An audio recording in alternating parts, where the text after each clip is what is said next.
You are somebody who's worn a lot of hats over the years. Been in bodybuilding, you've been a men's health spokesman, a fitness educator, influencer, biohacker. Kind of from the outside looking in, I'm interested, what do you feel like is the main hat that you wear? What feels like your day job?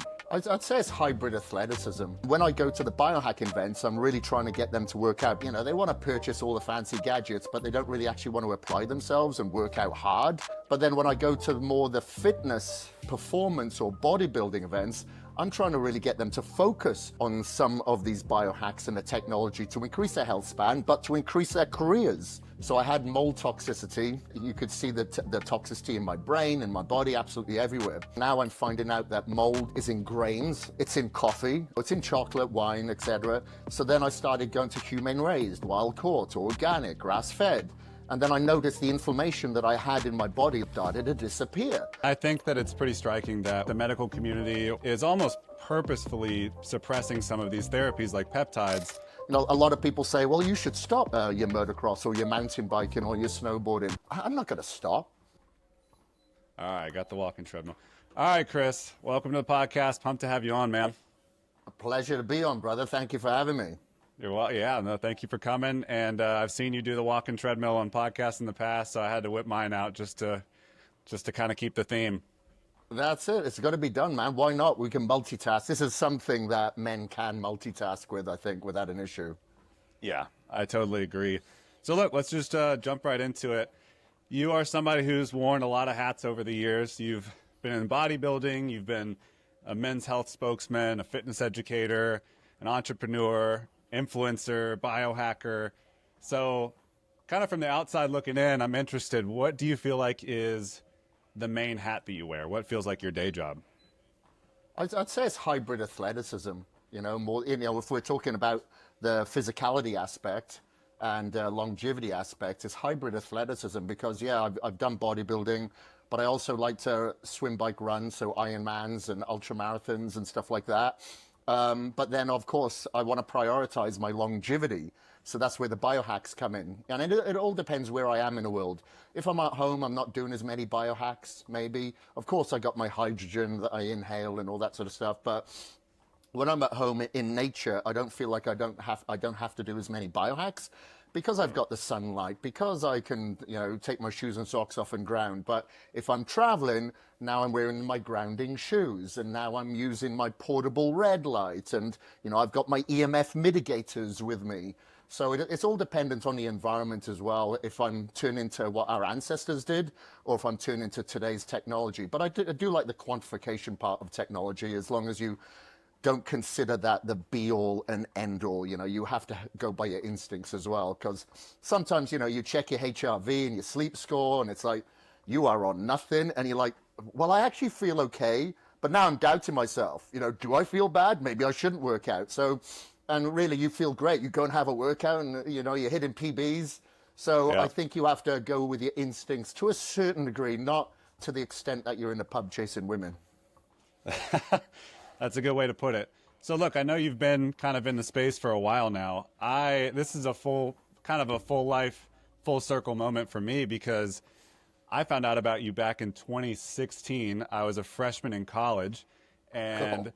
I had just started getting into, I had been an athlete, you know, in high school and stuff, never really got on the lifting side, just was kind of like natural athleticism. And then I got into college, kind of let my health go a little bit, and a buddy of mine was like, all right, let's get back on track. So we went on bodybuilding.com and found like the first thing we could find, and it was your 12-week muscle building trainer when you were in Mumbai. Oh, yeah, okay. Yeah, and dude, so I want to show you this, because this is a picture from 2017 of my first before and after of that muscle building trainer. Oh, that's phenomenal. You actually put on size, but you cut up as well at the same time. It was crazy, man. And so I did it to a T every single day. And then on the last day, I restarted it at day one. So I did 2 rounds of your 12-week muscle building trainer. It was awesome. Wow, you're sick, bro. So very cool. And I'm a huge fan of you. So this is a cool experience for me. So that's, I extra appreciate you being here and doing this, because, you know, as a physician, especially kind of getting into the functional medicine space, I've realized pretty quickly that we don't value strength training and exercise and diet and all of these lifestyle things nearly as much as we should when those are really the foundation of actual health. Yeah, 100%. You know, and the one thing that I find is crazy, because I do speak at a lot of biohacking events. Last year, I think I spoke at like 20, maybe 25 events around the world. And when I go to the biohacking events, I'm really trying to get them to work out, because they have disposable income, you know, I'm generalizing, that go to those expos. And, you know, they want to purchase all the fancy gadgets, but they don't really actually want to apply themselves and work out hard and, you know, create that bone density, the muscle density, have that, you know, metabolically flexibility. But then when I go to more the fitness, performance, or bodybuilding events, I'm trying to really get them to focus on some of these biohacks and the technology to increase their health span, but to increase their careers as well. So, you know, it's trying to marry both of these worlds together, and then I think we've got the winning formula. Totally makes sense. Yeah, I couldn't agree more. So how has because I know there's been a lot of things changing. You talk about the biohacking world. You were kind of one of the first people that, you know, would do all of these kind of nuanced things, especially with supplementation early on, that not a lot of people were doing in the traditional bodybuilding space. And now it's kind of worked its way into the generalized health space. So how has your definition of health or fitness kind of evolved since you started? Well, since I started, a lot has changed. You know, even though I got educated as an international health and sports therapist in 96 it was, things have changed. So, of course, you learn a lot since those textbooks. Those textbooks are probably 10%, maybe less, of what you learn over time, especially, you know, when you're working with individuals and, you know, you got a lot of observational studies in front of you. And I think some of these things kind of happened by accident. So I had mold toxicity. I was very close to you in Tampa, actually, Oldsmar, Florida. I had I went and visited, I don't know if you know Dr. Spanaug. He owns Spanaug's clinic in Oldsmar, Florida, and he's one of the leading specialists around the world when it comes to Lyme's disease, mold toxicity, detoxification protocols, etc. So, you know, there's people from all around the world go there, and he's got like a 6-month waiting list. Luckily, I knew somebody who knew somebody to get me in there. And I was there for 6 weeks. He would have had me there for about 6 months if he'd had his way, because there was so much toxicity in my body at that time. You know, you could see the toxicity in my brain and my body, absolutely everywhere. And it was through that process in 2014, then I realized, okay, there's something I need to do here, and I need to look at things a little bit more closely, because now I'm finding out that mold is in grains. I'm eating a lot of grains. It's in coffee. I'm drinking a lot of coffee. You know, it's in chocolate, wine, etc. And so I kind of went down that rabbit hole, and then started, you know, with the most simplistic things, because I'm consuming a lot of food, but that food is filled with antibiotics, glyphosate, you know, all of the things that we know that comes from factory farming. So then I started going to humane raised, wild caught, organic, grass fed. And then I noticed the inflammation that I had in my body, like in my joints, that I thought was a byproduct from working out heavy and hard, just started to disappear. So then I just went further and further down this rabbit hole until where we are today, where my house is absolutely full of these little biohacks that I don't necessarily do all the time, but they're there when I needed them, and when I need them, you know, to help me through these things. And, you know, it's phenomenal, the day and age that we are in today. It's a caveat to that, because now we're exposed to non-native EMFs, Wi-Fi, etc., dirty electricity. But in saying that, there's a lot of positives that come out of it as well. You know, we know the power of stem cells in efficacious doses. Now, peptides, for some reason, seem to be going through a trend at the moment. But I used my first peptide stack in 2017 to help heal, basically the Wolverine stack, to help heal from shoulder surgery. Phenomenal. And it's helped me in... Is that BPC and TB500? Yeah, and GHKCU as well. Right. And it really did help. And I've done different things since then. You know, I had collagen knocked out of my shoulder, another extreme snowboarding accident. And, you know, I had stem cells, knowing that the stem cells probably wouldn't do anything. Even the owner of the clinic said, well, it won't do anything, but it won't hurt. Didn't do anything. I spoke to a surgeon in New York that does 3D printing of cartilage. couldn't do it in the particular area, the articulate area that I had it in my shoulder. So I thought, okay, last resort, I'll go to peptides. So I thought I'll start with Sigma for the first month, which is the oral bioregulator. I'll go to Cardilax for the second month because I like to do everything in isolation. And then third month, I'll stack them both together. I did the first month of Sigma, grew my cartilage back. It was so bizarre, absolutely unbelievable, because I couldn't use this arm. And, so we have these advancements around us, and when needed, when applied in the right circumstances, I think your body needs to be optimized for them to work properly. Then I think it's phenomenal. And I think that it's pretty striking that we, at least the medical community or the healthcare, health insurance community, whatever you want to call it, is almost purposefully suppressing some of these therapies like peptides, because, if you provide a quick fix to something, or at least, a long-term fix, then you don't have to be on long-term medications, and it's not as profitable for them.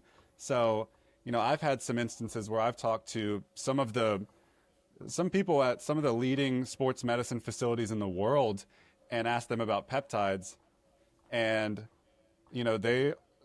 they come back and they basically say, we can't do that here, since it's an academic setting. So I'm curious what your thoughts are. Did you ever try to go the traditional route, or have you always been off the beaten path? Always off the beaten path. I have full respect for doctors. They saved my father's life last year after he had septic shock. I've had several surgeries. They've really helped me out. However, when it comes to things like these research peptides and obviously stem cells. I've gone to Mexico, I've gone to Costa Rica, I have my stem cells. The doctors that I have here in Boise in particular, I'm blessed to have them. They're absolutely phenomenal.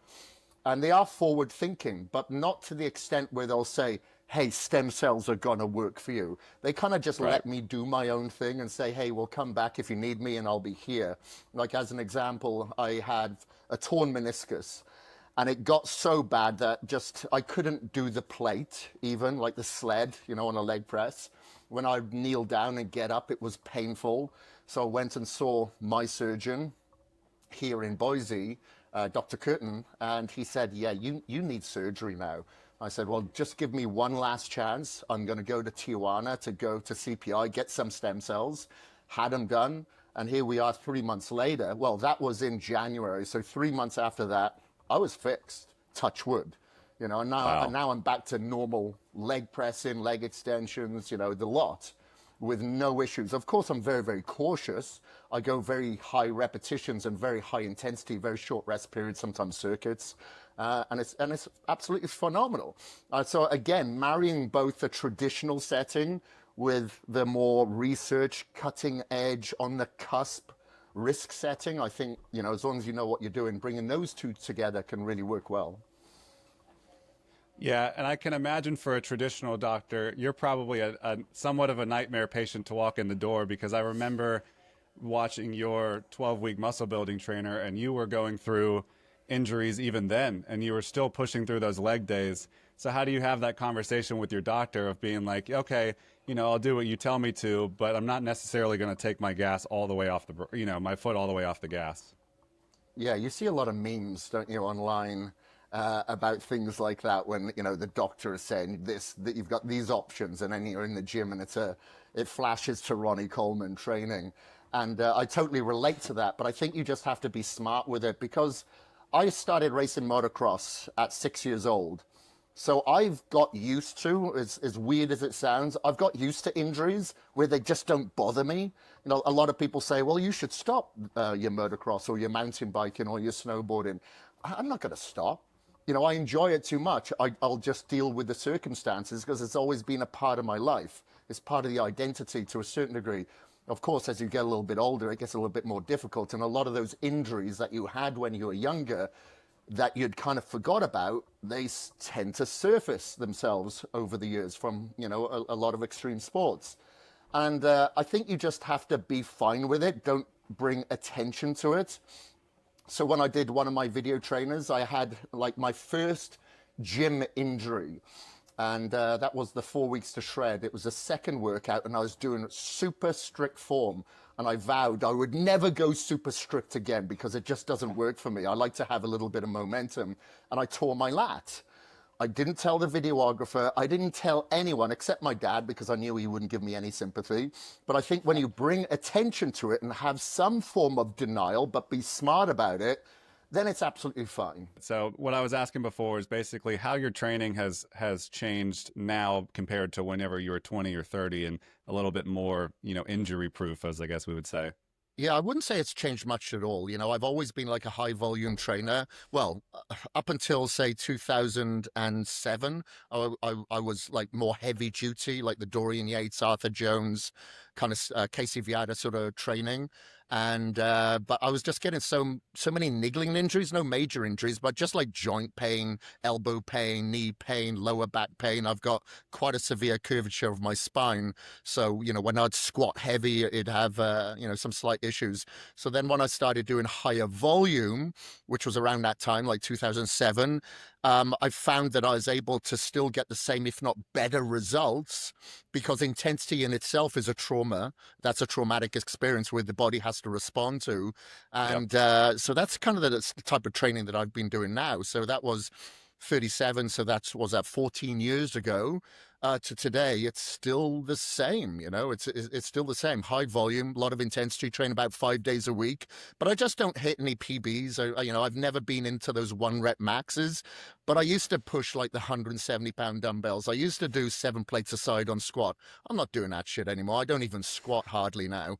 I just stick to a little bit, I'd say, more machines as opposed to always free weights, because I just love the free weights. So maybe a little bit more machines. And I like how some of the machines have evolved over the years. I don't like the ones that have made it easier to feed the ego because you're doing the stack now. I still like some of the equipment that is out there. You've got your Panata, you've got some of your Prime Fitness. I do like the pieces out there. So I tend to gravitate towards them a little bit more, but it's still the same reps, it's still the same sets, it's still the same frequencies. Nothing changes there. And I think it's because training to me is not about an aesthetic drive.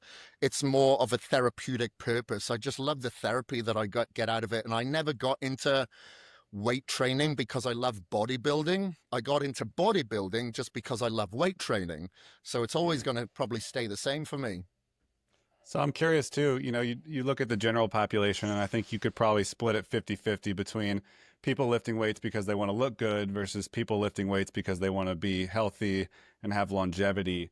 What do you think that overlap looks like? Do you think that aesthetics and longevity ever compromise one another, or are they two sides of the same coin?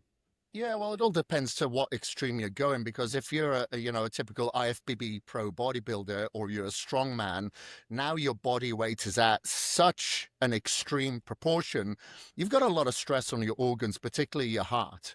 And, if you're going through a bodybuilding phase, some of these guys that are on the extracurricular supplements, they're putting themselves through basically an experiment, a chemical experiment.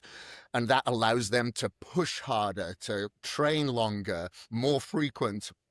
And I think all that in combination isn't really an aspect of longevity. We can, I'm not really into the static ornament look. I love being able to go for a run. I love getting up early in the morning and go swimming. And I love going cycling on my road bike or mountain bike on the weekends. And I think that, we can learn a lot from CrossFitters to a certain degree and, be bulked, be ripped, but actually be functional at the same time. Right. And I think that's where it's kind of missing from the, like the sport performance. And a lot of the kids or youngsters or the people that are on Instagram, they see someone pulling a 500 or 600-pound deadlift and they don't see the sacrifice that went into it. They just want to chase the success. But I always tell people you have to chase the sacrifices that is needed in order to get to those extremes. If that's something that you want to do, great, perfect. You come to me as a client, you want me to train you? Sure, I will help you if that is your goal and that is your purpose. But it's not something that kind of rubs my rhubarb. It doesn't feed my purpose.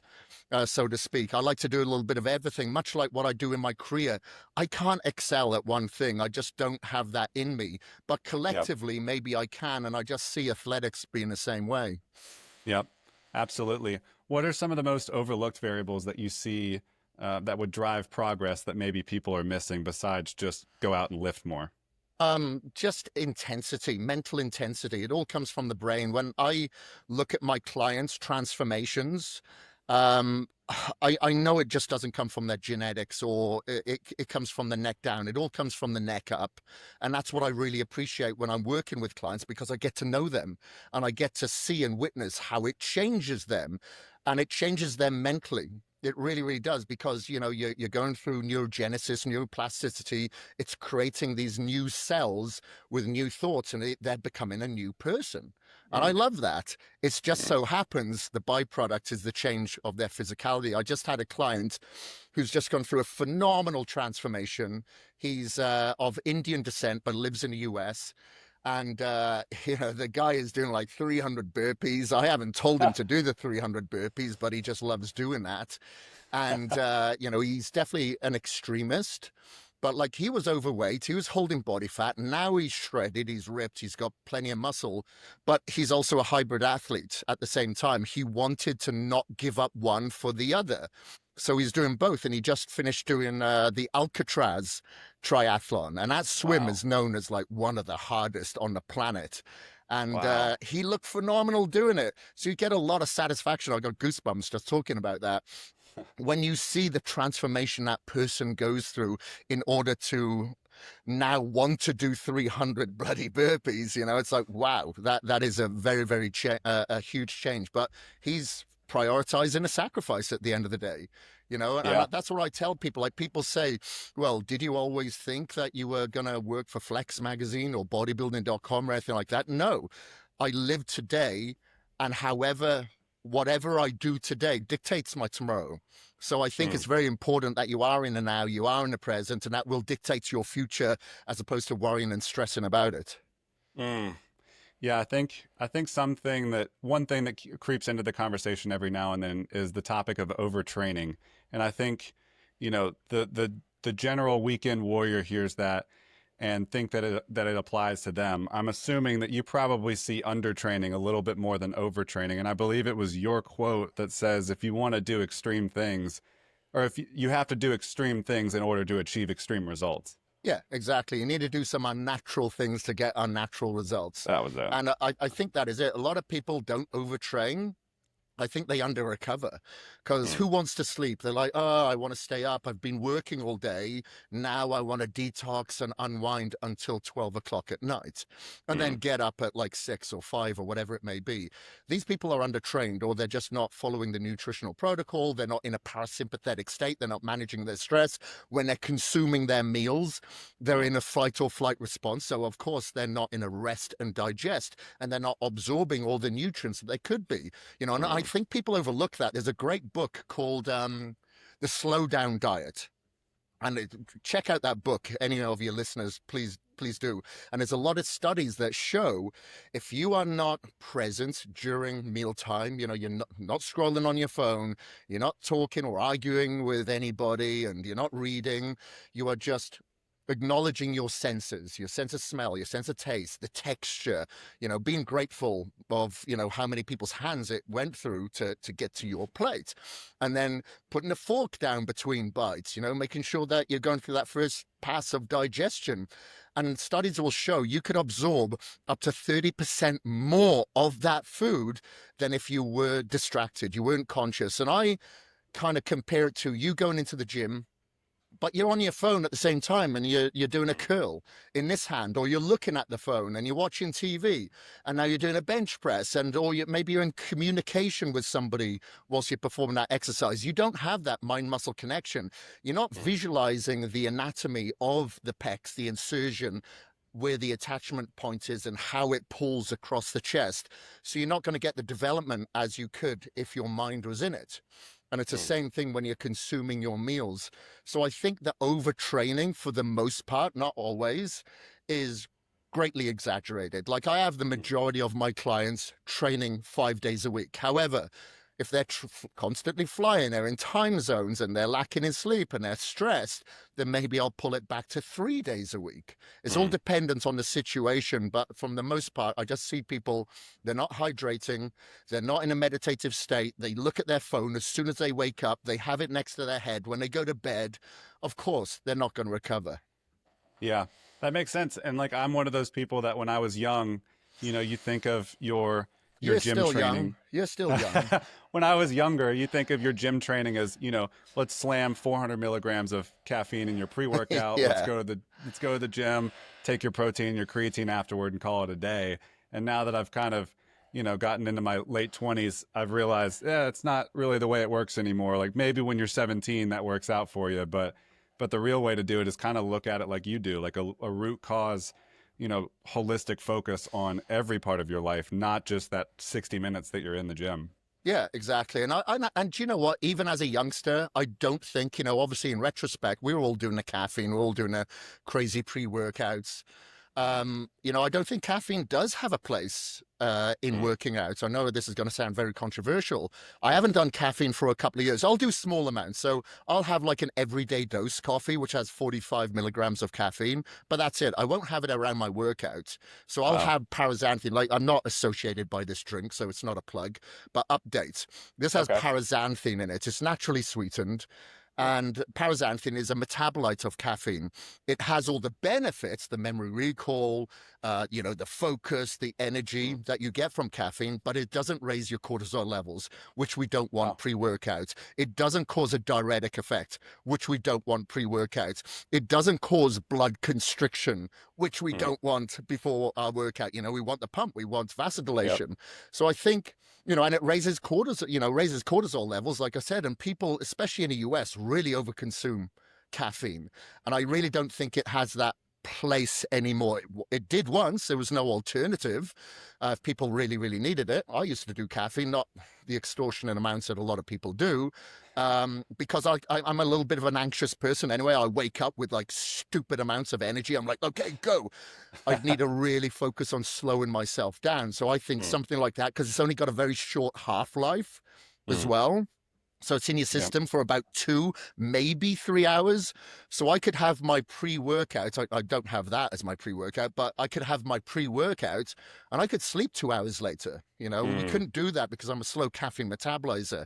Everyone's different, of course, but, people do build up a tolerance as well. But it doesn't mean it's doing any favors to your central nervous system. Right. And I was somebody who I would, take pre-workout at 4:30 in the afternoon to go work out and then wonder why I'm not able to go to sleep at 10 p.m.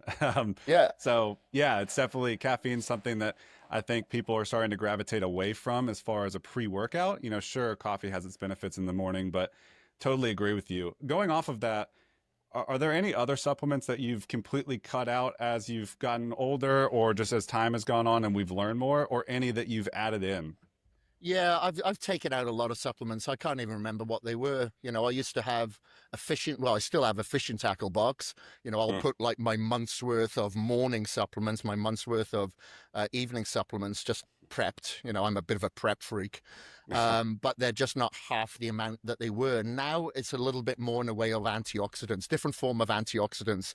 So, I'll have a product, it's called Cell Shield, that has my glutathione in it, has my liposomal vitamin C, it has my turmeric in it, has my resveratrol in it, so that's a real good supplement. I don't have to take a crap load of caps because it's all in one, in efficacious dosages. I'll have my NAD3, of course. We know NAD levels decline about 50% between the age of 20 and 40. Don't know what mine are now. But it also has like spermidine in there as well, which works in conjunction, and resveratrol in there. And then I love my hydrogen. I love hydrogen. So I'll have hydrogen every day. I'll inhale it, but I'll usually have the tablets on a daily basis. I'll have my Vital C, which is a human grade version of C60, which is a Nobel winning atom that is suspended in olive oil, basically. So I go very, very high on antioxidants, knowing that we are exposed to a lot of air pollutants. Now, that could be from EMFs, it could be from heavy metals, it could be from, exhaust fumes, and then we've got the air conditioning. So I make sure the environment inside my house is very, very clean. I only use cleaning products, or that is of natural, because I've got an air filter called a Jasper in my house. And as soon as anybody uses any chemical in the house, it picks it up straight away. You can see it. It goes from green to red. Yeah. So I'm very, very conscious of the internal environment as well, because that causes oxidative stress. And, so I'd say, that's the biggest thing for me, is replacing a lot of those. Of course, it changes during the time of the year. If it's winter here in Boise, now I'm going higher on vitamin D. As opposed to in the summer, I'm going to get more sun, so I'll go lower at that time. So it kind of interchanges. You have, the paleo sort of tradition. You kind of crave certain things at certain times of the year more so than others. At the moment, I'm just doing a crap load of fruit because it's summer and my body is craving a lot of fruit. So I'm consuming a lot of fruit at this time. Wow. Wow, it's amazing to hear somebody like you in your space talk about a more natural approach. I'm a big fan of supplements too, and I know that you've had your supplement lines and you do currently, and you're a big believer in that too. But it is very humbling to know that even with all of this, supplement crazy world of everybody trying to get on something, that you do boil it down to kind of the general tenets of get outside, be healthy, listen to your body, and just do what we were supposed to do when we were put on the planet thousands of years ago.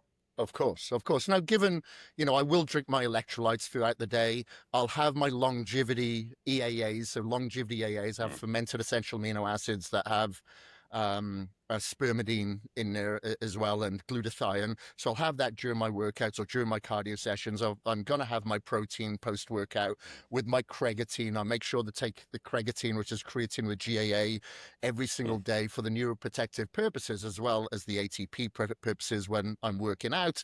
And so there are a lot of products that I will take as well that I see as more as my performance base, but combining them with the longevity, because I don't want to do the artificial sweeteners. I don't do well on them. And I didn't know that until I cut them out. So when about 2.5 years ago, maybe close to 3 years ago, I cut out artificial sweeteners completely. Now, my waist was getting bigger and bigger. And I honestly thought it was age and it was genetics, because even though my father's side of my family, none of them are like fat.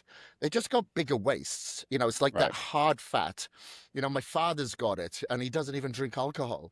And I thought, oh my God, it's coming to me, and I'm starting to do more abs, I'm doing more planks and all that sort of stuff. But then when I got rid of, because I wasn't doing anything artificial, and then I just removed the artificial sweeteners altogether, I have noticed I've since been able to stay leaner, and my waist has come in tighter, and that isn't a perception. If I just look at pictures, I can see that is quite obvious. I'm staying much leaner all year round now. And I think it makes sense because our hormones are created in our gut. A lot of our immune system is created in our gut. And if we are causing any gut integrity problems, issues, then that can compromise, our hormonal production and, our ability to assimilate food. That's what I've noticed. And a couple of people have said that since they've gone the same way.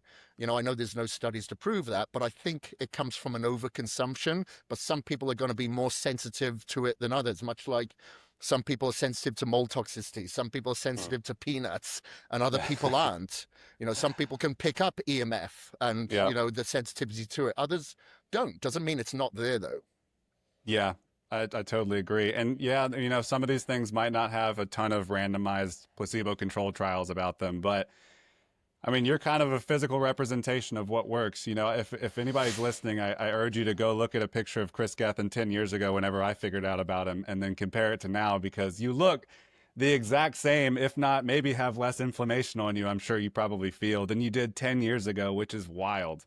Yeah, I do feel so much better. Of course, like I said, I still go and do some extreme stuff and injure myself every now and again, but I do feel so much better. Like I'm at about 209, 208 pounds at the moment, but I go for my runs and my joints feel phenomenal.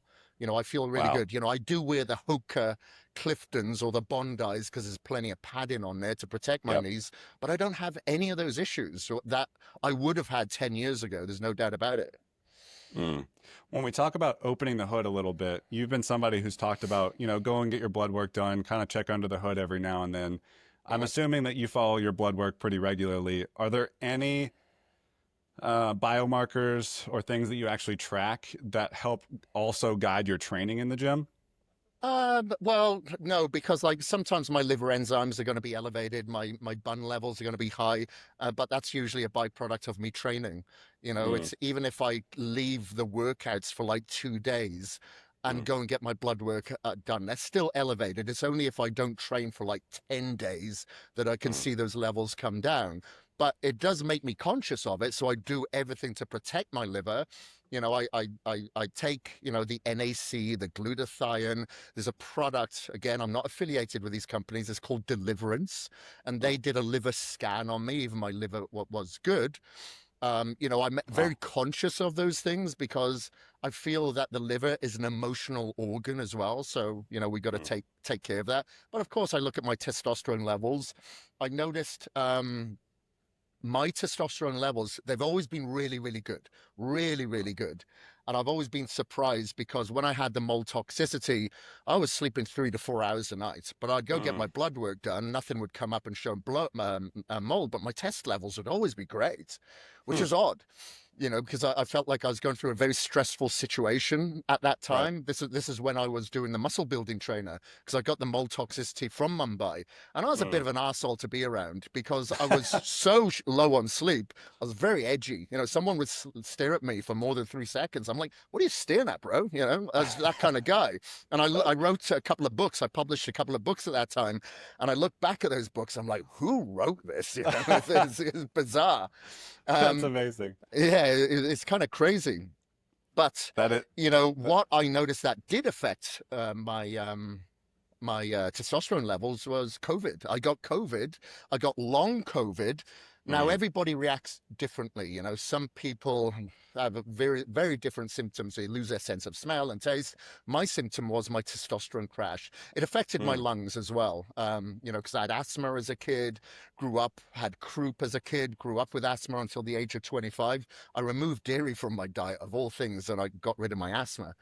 wow. But then I had pneumonia twice. I had pneumonia during my first video trainer, the 12-week hardcore video trainer. But I was like, Wow. I got pneumonia, but I'm 3 weeks in. I can't stop. I got to carry on, which is probably wasn't a good thing. And I caused scarring there. And I think the COVID really attacked that. But it attacked my testosterone levels. So it's taken me a long, long time to try to get my testosterone levels back to where they should be. So Wow. I keep an eye on that. I just did my blood work last week, actually. Nice.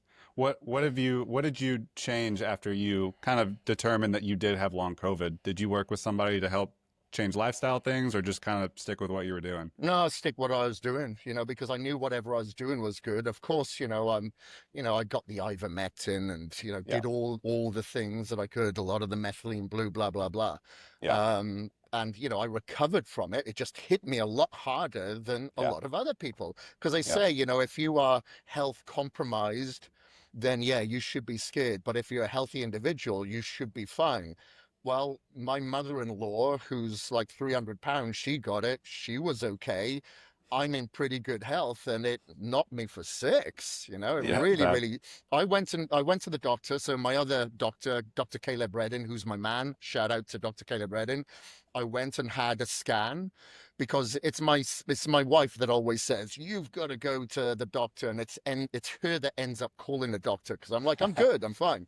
All right. And when I went down there and I'm driving home, he said, dude, you have to turn around right now. And so I turned around because the scarring in my lungs was just, the capacity of my lungs was so bad. He said, basically, you were 2% off being put on one of those, what do you call, Ventilators. yeah, ventilators, which I'm glad I didn't go on that, but it was that bad. Oh my God, man, that's crazy. Well, that gives you a little bit of a different perspective on coaching people, I assume, because you've kind of been through it, whether it be injuries or illnesses or whatever, I'm assuming. Yeah, I love to try before I buy. I like to do these things, like for instance, when people said that they were going to give up, their endurance sports because they wanted to get into weight training, I'm thinking, why can't you do both? And that's why I started doing ultra marathons and Ironmans, so I could kind of relate and Yeah. understand where the overtraining would overlap. Yeah. So I'm a high volume trainer, but then I realized high volume with Ironman training did not work.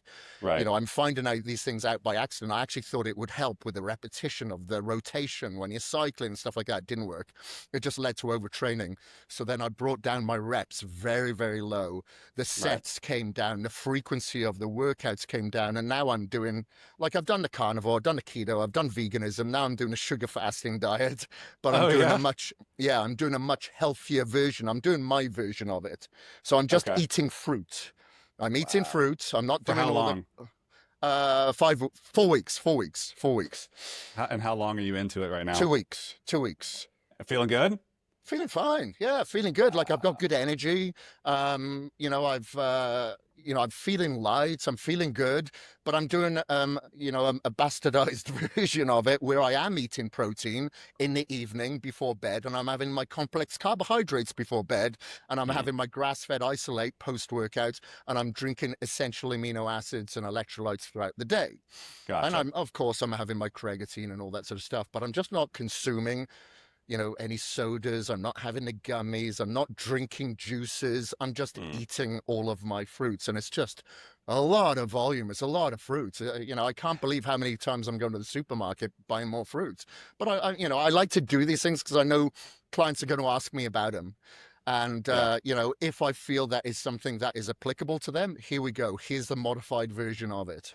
Yeah, exactly. I think that's powerful to have firsthand knowledge of a lot of the things that people come to you, whether it be peptides or stem cells or, how to come back from COVID or doing something like a sugar fast. I actually was looking at, I think Jay Campbell, right? Yeah, yeah. Jay's a very good friend of mine. I was just talking to Jay this morning. He's in Mexico. Oh, no way. Yeah, I saw on his page that he was doing it and talking about how it's kind of, dried out his physique a bit and he's enjoying his aesthetic. So, I know it's a trend right now and I guess you could consider it a fad diet, but it is interesting the results that some people are getting. Yeah, of course. But the thing is, I think it's like a lot of things when you're going on carnivore, for instance. When you eliminate something, you're in a calorie deficit. So no matter Mm, what you are pulling out of the diet, if you're in a calorie deficit, you're going to lean out. yeah, There's no doubt about it. And yeah. Jay and I decided we were at the World Peptide Congress in Vegas together a couple of weeks ago, Oh, yeah. and we decided we'd start at the same time. So I said to Jay, send me your version of what you're doing because I know you're not going to do Mark's version, and he's Yeah. not. And I said, okay, now I'm going to modify it a little bit to how I want to do it as well. So it's myself, Jay, and Hunter Campbell doing it. Oh, nice. Well, I'm interested to see what your final results are. That's awesome. Yeah, we'll All see. right. We'll see. I'm gonna do some rapid fire questions because I know we don't have too much time going. Sure. So I'm just gonna fire away. All right. So if you could go back and design a medical school curriculum, because I know a lot of this kind of starts with the medical system, right? People are looking to us to make recommendations, and for the past, I don't know, you could make the argument 50 years, we've been making terrible recommendations and putting people on medications before actually teaching them. Um, if you could design a medical school curriculum, what things would you want to emphasize to teach our incoming doctors? Well, one thing would be physical education. Having the doctors spending more time than say 3 months on nutrition and more time than 3 months on physical education. Because speaking of peptides, we've got Ozempic, we've got Manjaro, your semaglutides, your GLP-1s, basically, that doctors are prescribing, but they're not prescribing for the most part, again, I'm generalizing, weight training routine because knowing that they're going to lose a lot of muscle density and bone density if they're not Right. getting the nutrients in. Well, what's going to happen when they do lose their weight? They're going to lose their metabolic activity. I Right. don't know if they're going to get osteoarthritis. Who knows? That's the jury's out on that. But there's a Yep. lot of health implications that's coming from it, and I see a lot of these people that are losing weight, but they still look so soft because they're losing maybe 37% muscle whilst they're losing this fat at the same time. So I think that's a big aspect.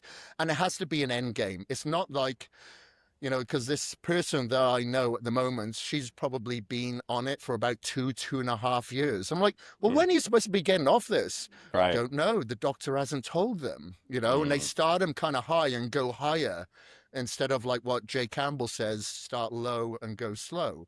Yeah. So I think that's going to be the biggest part that I see as an aspect to it. And of course, you can't teach this in medical school because you'd probably get kicked out, that you have to be open to the ideas of like peptides or research purpose chemicals Yeah. to have a positive effect, because these research peptides that are designed for lab rats absolutely worked well on me, you know. And I'm not Yeah. saying that there could be an implication in the future, but I think more time needs to be spent because on these products, because Russia has researched them since like the 1930s.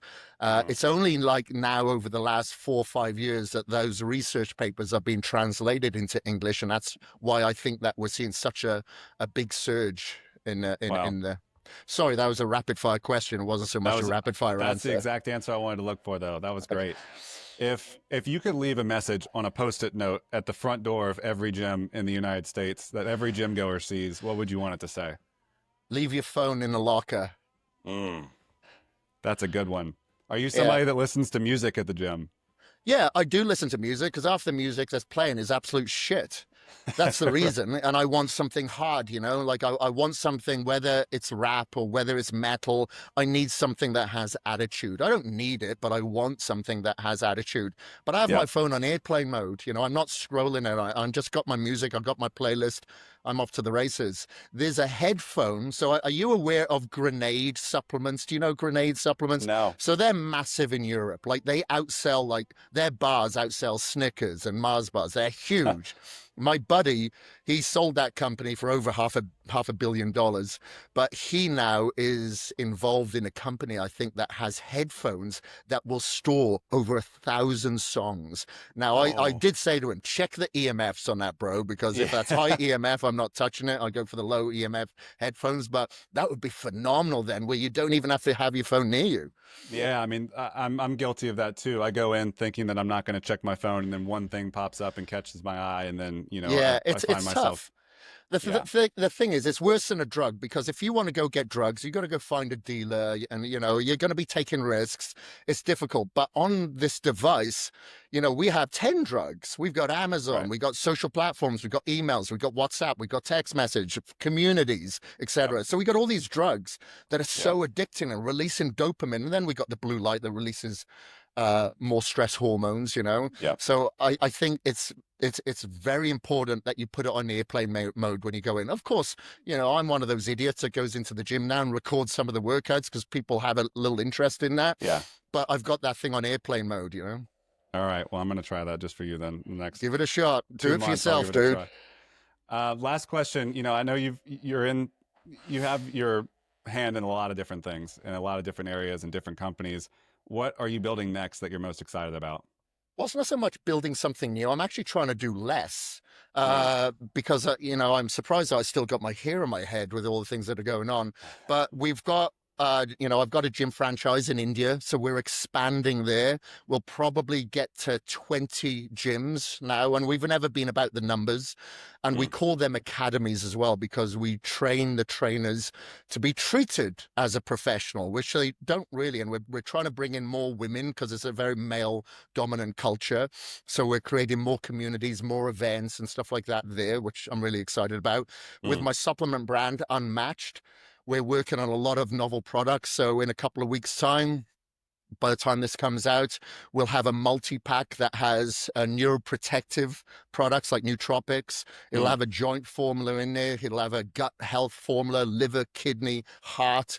You know, so I'm really looking forward to that. We're working on a collagen that has all 6 types of collagen in there, an intra-workout that will be powered by Vitago. So a lot of things happening with Unmatched as well. And with my coaching, the online coaching that I have, we're creating more communities within there. Because what we've noticed, much like on Body Space, you would have experienced from bodybuilding.com, which is like Facebook for health enthusiasts, we want to create more of that dynamic, because what we've noticed, the tipping point of people keeping their transformations after they've gone through 12 months with me or whatever, whether they continue with me or not, is the community. So we're really building out the community to be more engaging, more interactive.